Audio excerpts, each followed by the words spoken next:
Welcome and thank you so much for joining me today. So we are going to be sketching a circle. Now, to start off, our circles are focusing on our origin of 0, so it's not going to change the position of our circle. So to start off, I just want you to think about how do we work out the equation of a circle. Well, it comes down to what we already know. So I'm just going to show you. If I draw a circle. Now, one thing we know is that when we're thinking about this here, and that is the radius of the circle. Well, I can just go straight down and turn it into a right-angled triangle. Now, so if we're thinking about a right-angled triangle, we can use a Pythagoras. A squared plus b squared equals c squared, which is the radius. So that's similar to our equation for sketching a circle. So our equation is actually a squared plus b squared equals c squared, and I'm going to change it based on what we know, which is this. X, because this here is the x-axis, so x squared, plus this here is the y-axis, so y squared, and this is the radius, so radius squared. So I'm using my information that I already know to help solve for the circle. Now the next thing I need to do is get this into that form. So that means I want to take away 3 from both sides, for 3 plus x squared plus y squared equals 15. So if I take 3 on each side, all that does is that cancels this out and it cancels this out. And I can rewrite my equation as x squared plus y squared equals 15. Take 3, 15 take 3 is 12. It's still not quite in that form. I need this side to be squared.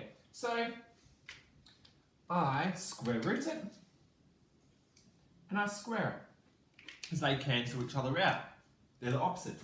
So I haven't changed this side, I've just put it into the form of this. So what's the square root of 12? Quite simple. What is two numbers that times together to equal 12? Well, 3 times 3 is 9 and 4 times 4 is 16. So it's between 3 and 4. So I'll just leave it as the square root of 12. So if I'm thinking about that now, I've got my circle. So I'm going to rub this off now. Okay, so I'm just going to draw my graph. At the moment, I'm not going to go over origin because our origin here is always going to be 0. So if I've got my origin 0, and then I look at, okay, well, my radius is the square root of 12. So the square root of 12, square root of 12, negative square root of 12, and negative square root of 12. I've got my 4 points for my circle, and I'll change colour, and I can then draw my circle. And there we have it. That is how we can sketch a circle. Let's look over this one. Now this is a bit different, because I want you to think, when we're taking the square root over, we're only really wanting to find out half of a circle. So in this case, the square root can't be negative. So our number is always going to end up being positive, which means we are only looking at positive y. So again, so I know I'm ignoring the bottom part of my graph, but I'll still put part of that in. There we go. Next thing I need to know, now, if I want to change it all back, just so I can see what the radius is, I can put it back into our form of using Pythagoras Theorem. I can square both sides.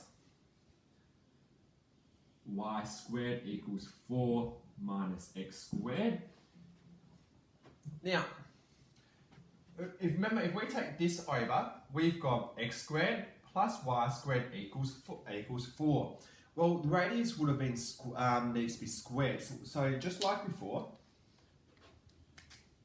I'm going to square root this and square it. I haven't changed it. I've cancelled each other out. But what is the square root of 4? 2. So that just shows me that we've got y squared equals 2 squared minus x squared. So our radius is actually 2. And that just means that I've got 2, 2, and negative 2. And that becomes my circle. Well, semicircle. Let's take a look at our last question where I've got x equal to square root of 36 minus y squared. Again, I think about, okay, it must be all positive x. So when I'm drawing my graph, I am focusing on the positive side. So I put a tiny bit over here, but I'm not looking at that side there. Next thing I want to think about is, if this is x, and that goes over x squared, this is y squared, this must be radius squared. So I'm going to think, okay, well, I need to get 36 in that form. So I'll square root it, and then I'll square it. Because they cancel each other out. So what's the square root of 36? 6. So I can rewrite my equation as x equals 6 squared minus y squared.